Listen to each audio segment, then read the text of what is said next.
चला, सकाळी सकाळी एक नवीन जाहिरात प्रसिद्ध झाली, ज्या जाहिरातीची तुम्ही उत्सुकतेने वाट बघत होतात.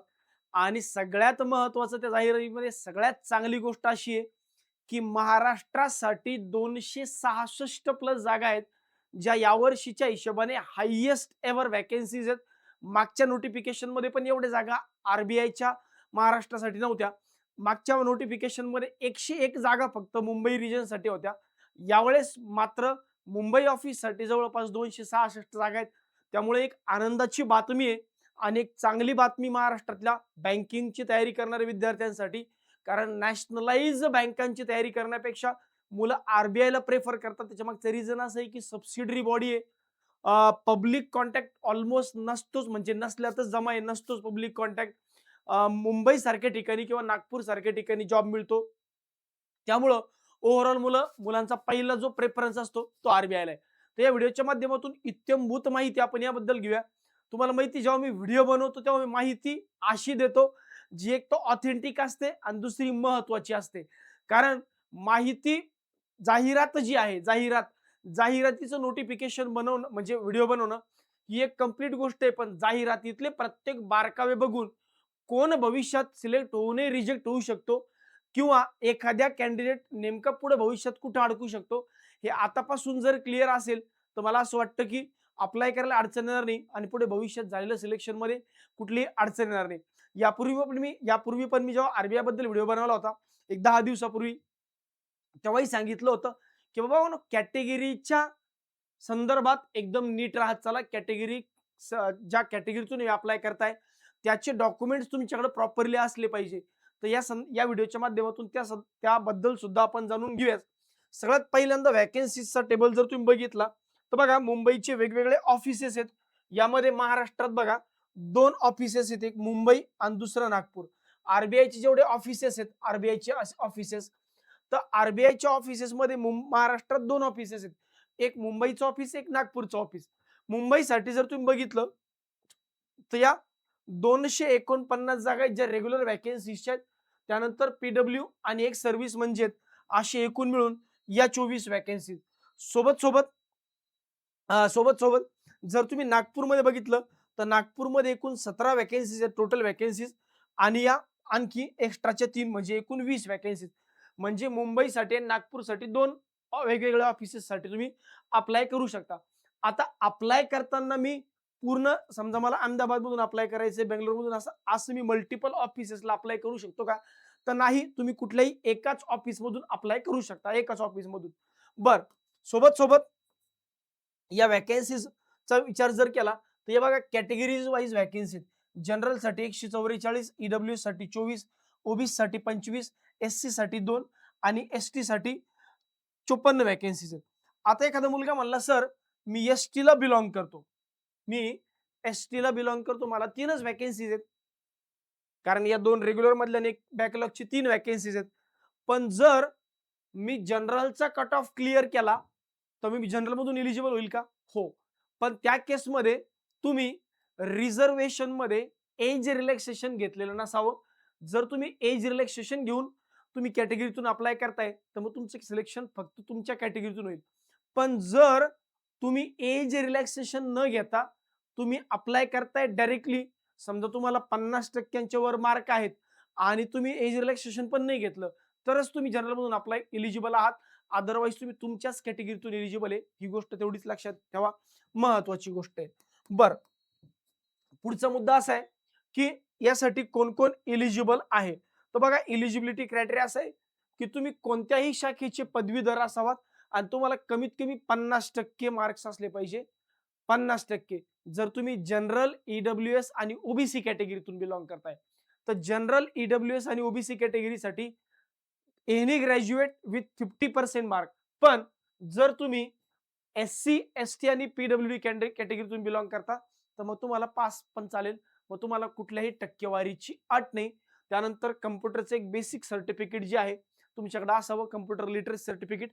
आणि ज्या राज्यातून तुम्ही अप्लाय करताय त्या राज्याची लँग्वेज प्रोफिशियन्सी टेस्ट, म्हणजे त्या लँग्वेज प्रोफिशियन्सी टेस्ट तुम्ही पास व्हावा किंवा त्या राज्याची जी रिजनल लँग्वेज आहे ती तुम्ही शिकलेले असाव्यात. मग अशा केसमध्ये जर तुम्ही त्या राज्याची लँग्वेज शिकलेली नसताल तर तुमचं सिलेक्शन म्हणजे रिजेक्शन मध्ये कन्वर्ट होऊ शकतं. त्यामुळे त्या राज्याची जर लँग्वेज तुम्हाला येत नसेल तर तुम्ही त्याच राज्यातून अप्लाय करा ज्या राज्याची लँग्वेज तुम्हाला येते. फॉर एक्झाम्पल मला जर तेलंगणा येते मी तेलंगणातून अप्लाय करू म्हणजे तेलुगू येते मी तेलंगणातून अप्लाय करू शकतो. पण जर मला तेलंगणा येत नाही तर मला महाराष्ट्रातूनच अप्लाय करावं लागेल. तसंही आता आपले पोरं बाहेर जाणार नाहीत कारण आपल्या महाराष्ट्रासाठी भरपूर वॅकन्सीज आहेत. एनिवे त्यानंतर एज लिमिट. एज लिमिट बघा, जनरल कॅटेगरीसाठी कमीत कमी 20 मॅक्सिमम 28. जनरल आणि ईडब्ल्यूएस कॅटेगरीसाठी. ही कोणासाठी? जनरल आणि ईडब्ल्यूएस कॅटेगरीसाठी. म्हणजे तुमचा जन्म 2/2/1998 च्या नंतरचा असावा, पण 1/2/2006 च्या अगोदरचा असावा. म्हणजे या दरम्यान तुमचा जन्म झालेला असावा. 1998 नंतर पण 2006च्या अगोदर आणि त्या बोथ डेट इन्क्लुझिव्ह असतात. इन्क्लुझिव्ह असतात. बर, पण जर तुम्ही ओबीसी कॅटेगरीतून बिलॉंग करता तर मग तुम्ही 31 पर्यंत फॉर्म भरू शकता. हे 28+3. SC ST ला कॅटेगरीला बिलॉंग करता 35 पर्यंत.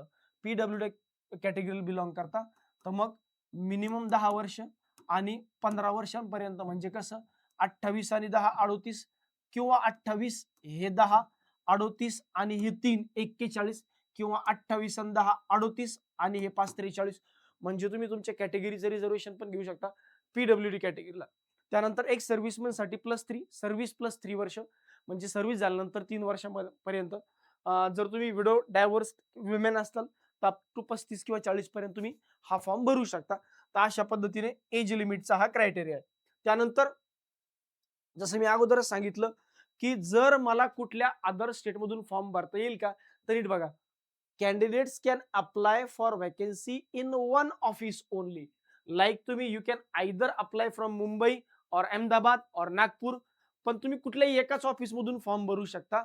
And will have to opt the online test preliminary as well as mains exam center within the same state of for the office they have applied for. म्हणजे समजा मी जर महाराष्ट्रातून फॉर्म भरतोय तर मला परीक्षा महाराष्ट्रातूनच द्यावी लागेल प्री आणि मेन्सची.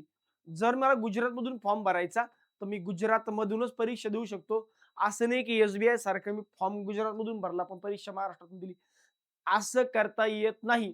ग्रामीण बँकांचं जसं असतं सेम त्याच वे नाही. त्यामुळे पहिली गोष्ट लक्षात ठेवा की तुम्ही कुठल्याही एकाच ऑफिस मधून अप्लाय करू शकता.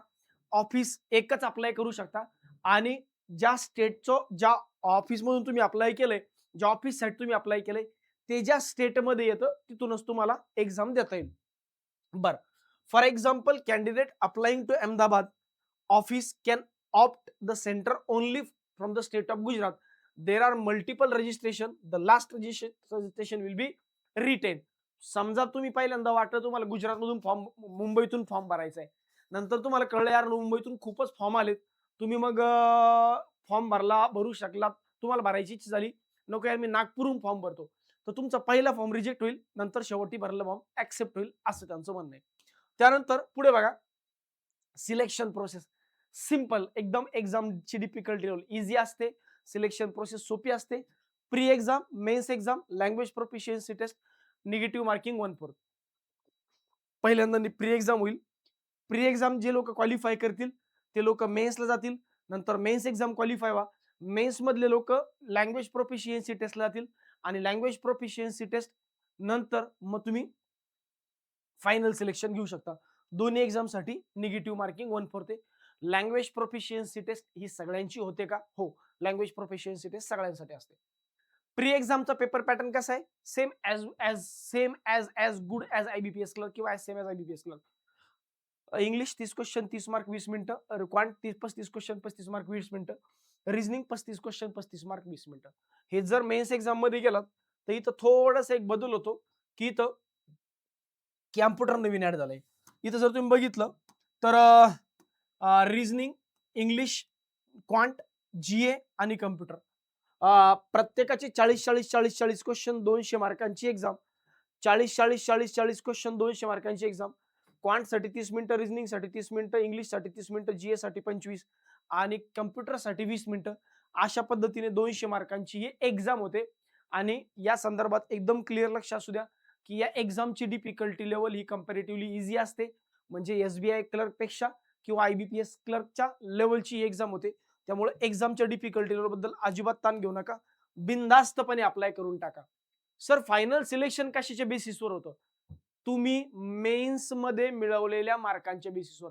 कारण प्री एक्झाम जी आहे ही कम्प्लिटली क्वालिफाईंग इन नेचर असते. मेन्स एक्झामच्या बेसिसवरच तुमचं फायनल सिलेक्शन होतं. ही गोष्ट लक्षात ठेवा.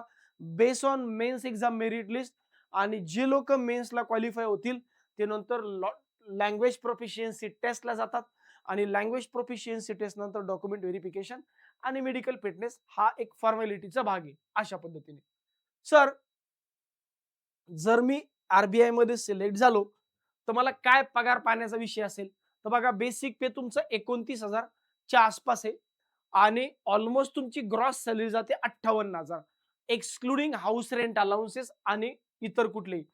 आणि समजा 60,000 रुपयावर 15% म्हणजेच जवळजवळ 15% इफ नो अकोमोडेशन.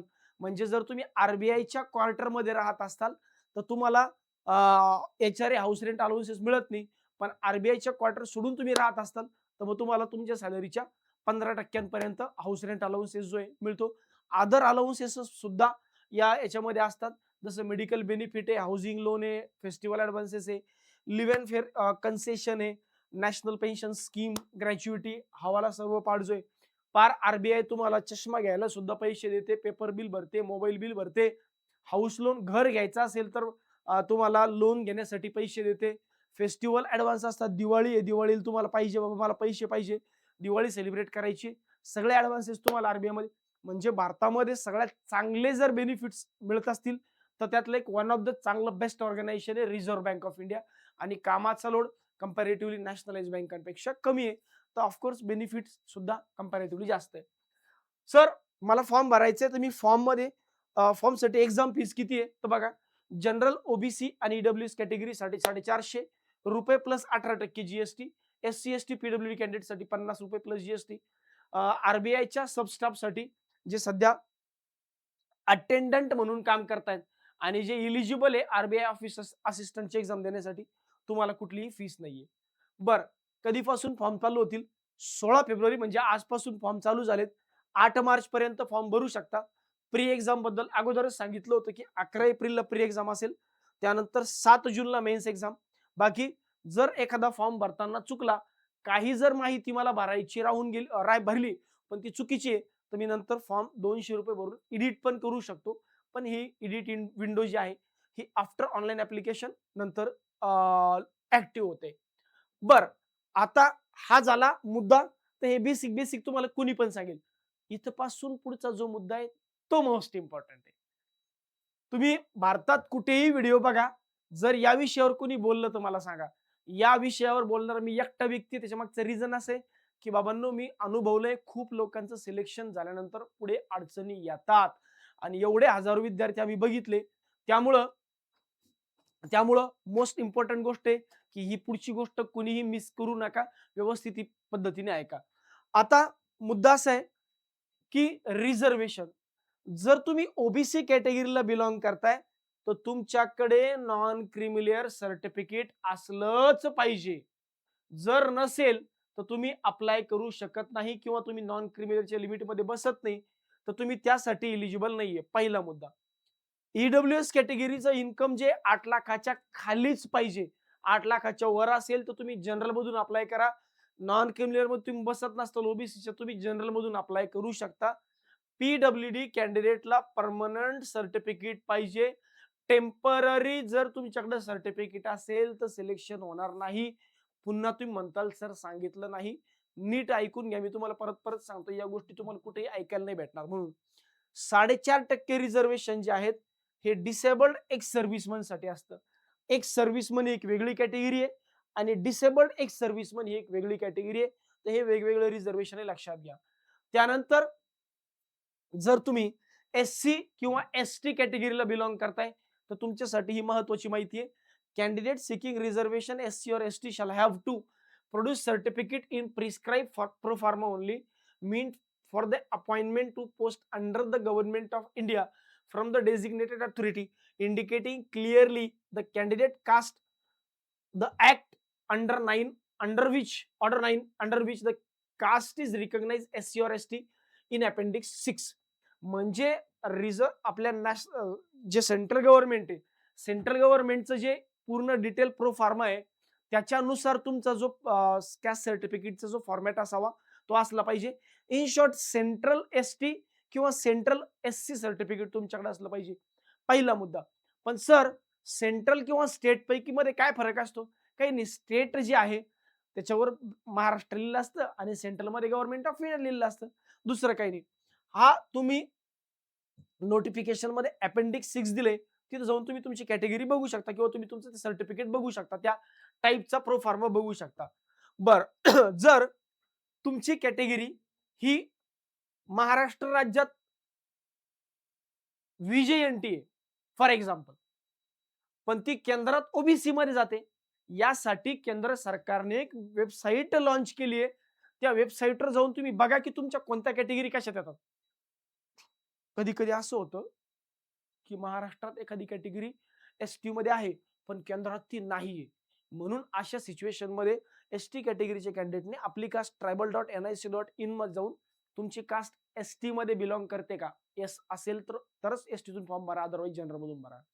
जर तुमची कॅटेगरी SC तून अप्लाय करते का किंवा SC तून बिलॉंग करते का, तुमची कॅटेगरी SC च्या केंद्राच्या लिस्ट मध्ये आहे का, www.socialjustice.gov.in या वेबसाईटवर बघा आणि जा बघा तुमची कॅटेगरी SC च्या त्या लिस्ट मध्ये आहे का. जर असेल तरच तुम्ही एलिजिबल आहे, अदरवाईज तुम्ही जनरल मधून फॉर्म भरा. अत्यंत महत्वाची माहिती. जर तुम्ही ओबीसी कॅटेगरी बिलॉंग करताय तर दादांनो तुमच्याकडे सेंट्रल ओबीसी असणं आवश्यक आहे. SC आणि ST चं सर्टिफिकेट नंतर काढलं तरी चालेल, पण जर तुम्ही ओबीसी ला बिलॉंग करताय, तर तुमच्याकडं 8 मार्च 2026 म्हणजे फॉर्म भरण्याच्या लास्टच्या डेट अगोदरच तुमचं सर्टिफिकेट निघलेलं असावं.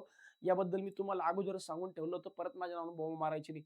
10-15 दिवसापूर्वी व्हिडिओ टाकला होता की बाबांनो सर्टिफिकेट काढून ठेवा, एक्झाम नोटिफिकेशन आल्यानंतर वेळ मिळत नसतो. आणि 8 मार्च पर्यंत जर तुम्हाला ओबीसी सर्टिफिकेट नाही मिळालं सेंट्रल ओबीसीचं, तर तुम्हाला जनरल मधून अप्लाय करावं लागेल रे, लक्षात घ्या.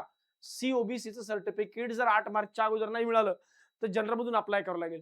सर पण त्यांनी असं दिलंय की इथं 2022-23, 23-24 आणि 24-25 चे इन्कम इंडिकेट केलेलं असावं आणि सर्टिफिकेट जे हे 1 एप्रिल 2025 नंतर बघा, 1 एप्रिल 2025 नंतर ते 8 मार्च 2026 या कालावधीतच काढलेलं असावं. इन्कमचं एवढं मॅटर करत नाही. तुमच्याकडे सेंट्रल ओबीसी आहे याचा अर्थ तुम्ही income certificate already supporting document लावलेलं आहे असं कन्सिडर केल्या जातं. तुम्ही फक्त सेंट्रल ओबीसी सर्टिफिकेट काढा. कधीपासून कधीपर्यंत, 1 एप्रिल 2025 पासून 8 मार्च 2026 पर्यंत. सर माझ्याकडे डिसेंबर 2025 आहे सेंट्रल ओबीसी, चालेल. सर माझ्याकडे जून 2025 सेंट्रल ओबीसी आहे, चालेल. सर माझ्याकडे जानेवारी 2026 आहे, चालेल. सर माझं सर्टिफिकेट फॉर्म भरेपर्यंत येऊ शकत नाही. बाळा डायरेक्ट जनरल मधून अप्लाय कर, जनरल मधून अप्लाय कर, कारण नंतर पुढे भविष्यात अडचण येईल. हा माझा शब्द आहे आणि तुम्हाला माहिती माझा शब्द म्हणजे शेवटचा शब्द आहे, कारण तो अनुभव आहे की बाबा पुढे गेल्यानंतर तुमचं रिजेक्शन होऊ शकतं. सेम ईडब्ल्यूएस कॅटेगरी कॅन्डिडेट साठी सुद्धा तोच क्रायटेरिया आहे की तुमचं सर्टिफिकेट जे आहे, तुमचं सर्टिफिकेट हे 1 एप्रिल 2025 नंतर बघा, 1 एप्रिल 2025 ते 8 मार्च 2026 च्या दरम्यान काढलेलं असावं.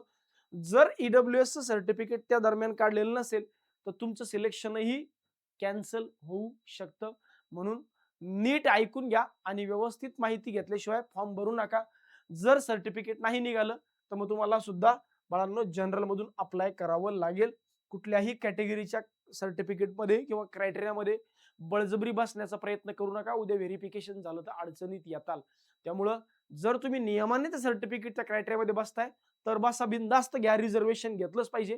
पण जर तुम्ही त्या क्रायटेरियात बसत नाही, बळजबरी बसवण्याचा प्रयत्न करताय, तर भविष्यात व्हेरिफिकेशन झाल्यावर तुम्ही अडचणीत येऊ शकता. आणि व्हेरिफिकेशन कोण कधी करेल याची काही गॅरंटी नसते. आता खूप गोष्टी ऑनलाईन झाल्या, त्यामुळे भविष्यात या अडचणी उद्भवायला वेळ लागणार नाही. अजून काही कॉमन डाउट्स आहेत? सर मी फायनल इयरला अप्लाय करू शकतो? अजिबात नाही. फायनल इयर कॅन्डिडेट वाले अप्लाय करू शकत नाही. तुमचं ग्रॅज्युएशन कंप्लीट झालेलं असावं. ओपन युनिव्हर्सिटी अप्लाय एलिजिबल आहे का? 100% एलिजिबल आहे. ओपन युनिव्हर्सिटी असं कुठेही मेन्शन केलेलं नाही की रेग्युलर युनिव्हर्सिटीतून पाहिजे किंवा फुल टाइम डिग्री पाहिजे. त्यांनी सांगितलंय बॅचलर्स डिग्री पाहिजे, दॅट्स इट. काय प्रॉब्लेम नाही, फॉर्म भरू शकता. सर एक्झाम सेंटर ज्या ऑफिसमधून तुम्ही फॉर्म भरताय ते ऑफिस ज्या स्टेटमध्ये, त्याच स्टेटचं एक्झाम सेंटर तुम्हाला प्री आणि मेन्ससाठी भेटेल. तुम्ही जर महाराष्ट्रातून फॉर्म भरला तर महाराष्ट्रातूनच एक्झाम देता येईल. तुम्ही गुजरातमधून फॉर्म भरला तर गुजरातमधूनच एक्झाम द्यावं लागेल. सर लँग्वेज प्रोफिशियन्सी टेस्ट कशी असते? याच्यामध्ये काहीच नाही, अँटोनिम्स, सिनोनिम्स, इंग्लिशचं मराठी ट्रान्सलेशन, एक निबंध वर क्वेश्चन म्हणजे एक आरसीपीएस असतो त्याच्यावर मराठीत त्याच्यावर क्वेश्चन असतात. बाकी बेसिक ट्रान्सलेशनचा पार्ट, अँटोनिम्स, सिनोनिम्स आणि एवढंच असतं. कधी कधी म्हणी वगैरे विचारल्या जातात, फ्रेजेस ज्याला म्हणतो ना आपण, सर फ्रेजेसही बोलते ना, म्हणी म्हणी विचारल्या जातात. सर बसलेत कोइन्सिडेंटली बाजूला. तर याच्यामुळं तर तो वाला एक पार्ट आहे. त्यामुळे ही एकदम एकदम इझी पीझी एक्झाम असते. काही मोठी गोष्ट नाही, कुणी पण पास होऊन जाईल. How many candidate qualifier for pre and mains? एका जागेसाठी किती लोक मेन्सला जातील? तर समजा 266 जागा आहे, तर अप्रॉक्सिमेटली 2660 लोक मेन्ससाठी जातील आणि 266 जागा आहे, तर एका जागेसाठी 2 म्हणजे 532 लोक जे आहेत हे डीबी साठी म्हणजे एलपीटी साठी जातील. मेन्स साठी 10 पट आणि एलपीटी साठी डबल जेवढे जागा आहेत त्याच्या ऑलमोस्ट डबल लोक हे क्वालिफाय करतात. म्हणजे उद्या डीबी मधून आणि कुणी निघालं तर फायनली ती अडचण यायला नको. बर, एका कॅन्डिडेट आहे जो ओबीसीतून अप्लाय करतो, तर तो जनरल मधून कन्सिडर होऊ शकतो का? हो, जर त्याने पहिली गोष्ट कुठलंही रिझर्वेशनचा बेनिफिट घेतलेला नसेल, जसं एज लिमिटचा बेनिफिट, जसं पर्सेंटेजचा बेनिफिट. समजा एससी कॅटेगरीसाठी कुठल्याही पर्सेंटेजची अट नाही, पण जनरलसाठी 50 आहे. मग समजा मी, फॉर एक्झाम्पल मला 49% मार्क आहे, मी एसटीतून बिलॉंग करतो, तर माझं जनरल मधून कधीच सिलेक्शन नाही होणार, कारण मी क्रायटेरिया जनरलचा फुलफिल केला पाहिजे. मग एखादा कॅन्डिडेट ओबीसीचा जनरल मधून तेव्हाच कन्सिडर होईल जेव्हा तो ओबीसीचं कुठलेही रिझर्वेशनचे बेनिफिट घेत नाही. त्यात पर्सेंटेजचं बेनिफिट आणि एज लिमिटचं बेनिफिट हे दोन महत्वाचे, या पद्धतीने. बाकी राहिला प्रश्न, एक झोन दिलेत त्याच्यात ईस्ट, वेस्ट, नॉर्थ, साऊथ अशी झोन दिलेत की या कुठल्या तरी एक झोन तुम्हाला सिलेक्ट करायचंय. आपण वेस्ट झोन मध्ये बिलॉंग करतो, तर वेस्ट झोन मधून फॉर्म भरा, कारण भविष्यामध्ये तुमची जी प्रमोशन वगैरे आहे हे इथल्या या वेस्ट झोन मध्येच होणार. वेस्ट झोन मध्ये काय काय येतं? वेस्ट झोन मध्ये महाराष्ट्र येतो आणि गुजरात येतो. ठीक आहे, तर वेस्ट झोन मधून अप्लाय करा. वेस्ट झोन मधून आणि तुमचं एक गोवा, हे तीन वेगवेगळे झोन, तीन वेगवेगळे हे जे आहेत स्टेट जे आहेत वेस्ट झोन मधून येतात, तर डेफिनेटली वेस्ट झोन मधून अप्लाय करा. मला असं वाटतं की आता एकदम इत्यंभूतपणे मी डाऊट क्लिअर तुमचे करून दिलेत. त्यामुळे व्हिडिओला लाईक करायला विसरू नका आणि भविष्यात अशा अत्यंत महत्त्वाच्या व्हिडिओसाठी सार्थ एज्युकेशनच्या युट्यूब आणि टेलिग्राम चॅनलला सबस्क्राईब केल्याशिवाय विसरू नका. धन्यवाद.